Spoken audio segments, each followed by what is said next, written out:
রাজ্যে ফের উদ্ধার হলো আগ্নেয়াস্ত্র। আগ্নেয়াস্ত্রের পাশাপাশি ধারালো অস্ত্র সহ গ্রেপ্তার করা হয়েছে 4 জনকে। জানা গিয়েছে ডাকাতির উদ্দেশ্যে জড়ো হয়েছিল একদল দুষ্কৃতী। ডাকাতি করার আগেই এই দুষ্কৃতীদেরকে গ্রেপ্তার করে পুলিশ। পুলিশ জানিয়েছে বুধবার 2রা জুলাই রাতে কান্দি থানার খোসবাসপুর মোড় সংলগ্ন এলাকায় ঘটনাটি ঘটেছে। ধৃতদের একজনের কাছ থেকে অত্যাধুনিক একটি 7mm পিস্তল, 2টি ম্যাগাজিন এবং 7 রাউন্ড কার্তুজ উদ্ধার করেছে পুলিশ। ধৃতদের নাম সুভাষ রাজবংশী, প্রসেনজিৎ দলুই এবং বাসুদেব দলুই।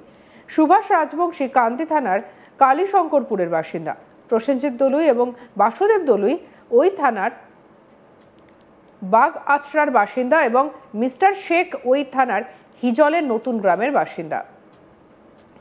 ধৃত 4 জনকে বৃহস্পতিবার 3রা জুলাই 7 দিনের পুলিশি হেফাজত চেয়ে কান্দি আদালতে তোলে পুলিশ।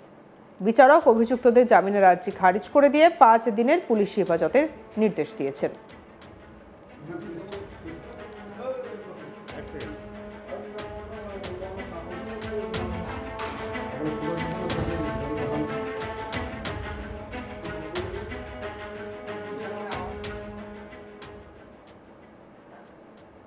এই নিয়ে আমাদের কালিক সব্যসাচী ব্যানার্জির রিপোর্ট দেখাবো। ডাকাতির আগেই পুলিশের জালে ধরা পড়ল 4 জন ডাকাত। পুলিশ সূত্রে জানা যাচ্ছে এদের কাছ থেকে উদ্ধার হয়েছে আগ্নেয়াস্ত্র সহ ধারালো অস্ত্র। একটি 7mm পিস্তল উদ্ধার করেছে, গুলি উদ্ধার করেছে পুলিশ এবং পাশাপাশি ধারালো অস্ত্র উদ্ধার করেছে। কাঁদি থানা এলাকার খোসবাসপুর বলে যে এলাকা আছে কাঁদি থানার সংলগ্ন, কাঁদি থানার সেই এলাকা থেকে এই 4 জনকে গ্রেপ্তার করে পুলিশ। সূত্রে আরও জানা যাচ্ছে এরা ডাকাতির উদ্দেশ্যেই জমায়েত হয়েছিল। তারপরে পুলিশের সন্দেহ হলেই রাত্রেবেলাতেই এই 4 জনকেই গ্রেপ্তার করে পুলিশ। প্রথমে তাদেরকে আটক করা হয়, আটক করে তাদের যখন তল্লাশি চালানো হয়, তল্লাশি চালালেই তাদের কাছ থেকে উদ্ধার হয় ধারালো অস্ত্র, একটি 7mm পিস্তল এবং কী উদ্দেশ্যে তারা জমায়েত হয়েছিল উঠে আসে চাঞ্চল্যকর তথ্য। তারা ডাকাতি করার উদ্দেশ্যেই জমায়েত হয়েছিল। পুলিশ সূত্রে জানা যাচ্ছে যে এদেরকে দীর্ঘদিন ধরেই পুলিশের ওয়াচে ছিল, পুলিশ নজরে রেখেছিল এদেরকে। যখন তারা এই কাজের উদ্দেশ্যে বেরিয়েছিল তারপরে তাদেরকে ধরে ফেলে এমনটাও জানাচ্ছে পুলিশ। এবং তারা কোন এলাকায় ডাকাতি চালাতো, এর আগেও কোনো এলাকায় তারা এই ধরনের ঘটনা ঘটিয়েছে কিনা সেই বিষয়ে আরও বেশি তদন্ত করার জন্য এদেরকে পুলিশ হেফাজতে আনার আবেদন রেখেছে কাঁদি মহকুমা আদালতের কাছে। কাঁদি মহকুমা আদালতে তোলা হয়েছে 4 জনকেই। তোলার পরে পুলিশ হেফাজতে নিয়ে আসা হবে। পুলিশ হেফাজতে নিয়ে এসে এর পেছনে আর কেউ জড়িত আছে কিনা, এরা কতদিন থেকে এই ধরনের পেশার সাথে যুক্ত আছে সেই বিষয়ে বিস্তারিত জানবে পুলিশ।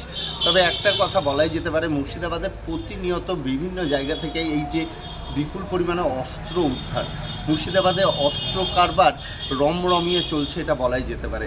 তবে পুলিশের অতি সক্রিয়তা, পুলিশ অতিরিক্তই নজরদারি চালাচ্ছে বলেই প্রত্যেকটা মুহূর্ত কোনো রকম নাশকতা ছড়ানোর আগেই কিন্তু পুলিশের হাতে ধরা পড়ে যাচ্ছে। আমরা বিগত দিনেও দেখেছি মুর্শিদাবাদের বিভিন্ন থানা এলাকাতেই ব্যাপক পরিমাণে অস্ত্র উদ্ধার। প্রায় বলাই যেতে পারে যে বিগত 1.5 থেকে 2 মাস ধরে প্রতিনিয়ত কোনো না কোনো থানা এলাকাতেই আগ্নেয়াস্ত্র উদ্ধার হচ্ছে এবং উন্নত মানের যে বন্দুক, উন্নত মানের যে পিস্তল, সেই পিস্তলগুলিও আসছে। সেই পিস্তলগুলিও এখানে কারবার করার জন্য না এলাকায় নাশকতা ছড়ানোর জন্য নিয়ে আসা হচ্ছে, সেই বিষয়ে প্রত্যেকটা মুহূর্ত পুলিশ তদন্ত করছে। তবে বিভিন্ন সময় আমরা এটাও দেখতে পেয়েছি বিহার, মুঙ্গের এইসব জায়গা থেকে এই অস্ত্রগুলো ঢুকছে এলাকায় এবং এত পরিমাণ অস্ত্র যে এসে মজুত করা হচ্ছে এলাকায়, যে কি কারণে সামনে 26-এর বিধানসভা ভোট, তাকে কেন্দ্র করেই কি অস্ত্র মজুত করা হচ্ছে? আবারও কি মুর্শিদাবাদের নামই শিরোনামে থাকবে নির্বাচনে? কারণ প্রত্যেক বছর নির্বাচনে আমরা দেখতেই পাই যে প্রাণহানির ঘটনা মুর্শিদাবাদে ঘটে, রক্তক্ষয় হয়। আবারও কি সেই দিকেই যাওয়ার জন্যই প্রস্তুত হচ্ছে? এখন দেখার যে কী হতে চলেছে, কারণ মুর্শিদাবাদে এই বর্ডার সংলগ্ন এলাকা যেগুলি আছে সেগুলি থেকে প্রত্যেকটা মুহূর্ত অস্ত্র উদ্ধারের ঘটনা ঘটেছেই। আমরা দেখেছি বিগত দিনে রানীনগর, ডোমকল সহ বিভিন্ন থানা এলাকায়, বহরমপুরেও প্রচুর পরিমাণে আগ্নেয়াস্ত্র উদ্ধার হয়েছে।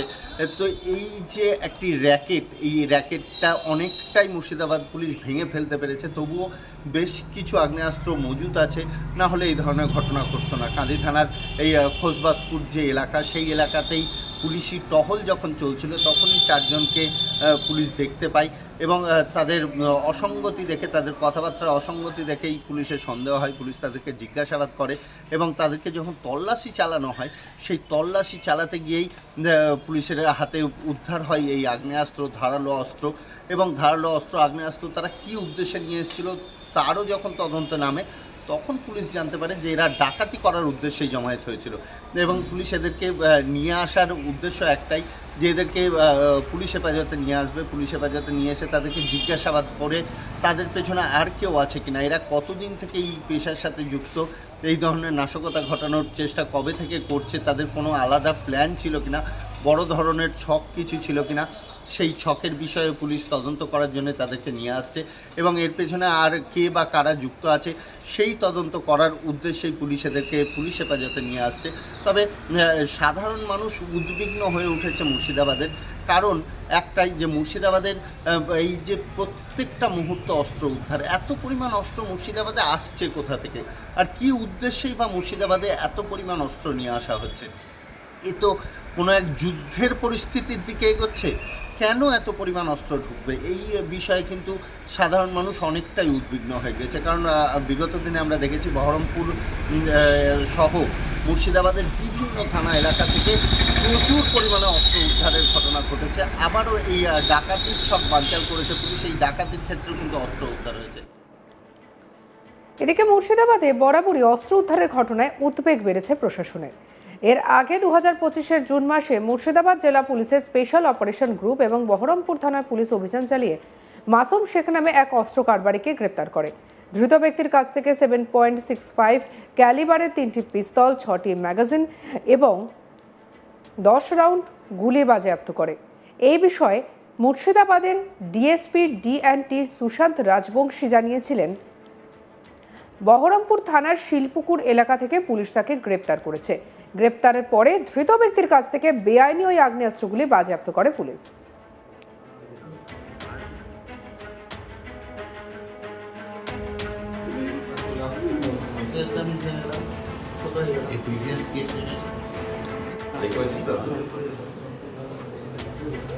প্রাথমিক তদন্তে জানা গিয়েছিল, ফারাক্কা থেকে ওই আগ্নেয়াস্ত্রগুলি সংগ্রহ করে ওই অস্ত্র কারবারিরা। জানা যায় যে রানীনগর থানা এলাকায় একজনের কাছে পৌঁছে দেওয়ার জন্য তারা নিয়ে যাচ্ছিল। অটো ভাড়া করে যাওয়ার সময় খবর পেয়ে পুলিশ তাকে গ্রেপ্তার এবং আগ্নেয়াস্ত্রগুলি বাজেয়াপ্ত করে। তারও আগে আগ্নেয়াস্ত্র উদ্ধারের ঘটনায় বিহারের মুঙ্গের চোখ মিলেছিল। সাগরপাড়া থানার পূর্ব কাজীপাড়ার বাসিন্দা ধৃত মাসুম এই আগ্নেয়াস্ত্রগুলি কার থেকে নিয়ে এসেছিল, কার কাছে পৌঁছে দেওয়ার চেষ্টা করছিল, সেই বিষয়ে তদন্ত করছে পুলিশ। সঙ্গে রাখুন আজ তাক বাংলার ইউটিউব চ্যানেলকে। অন্যান্য খবরের জন্য লাইক, কমেন্ট, শেয়ার, সাবস্ক্রাইব করতে ভুলবেন না।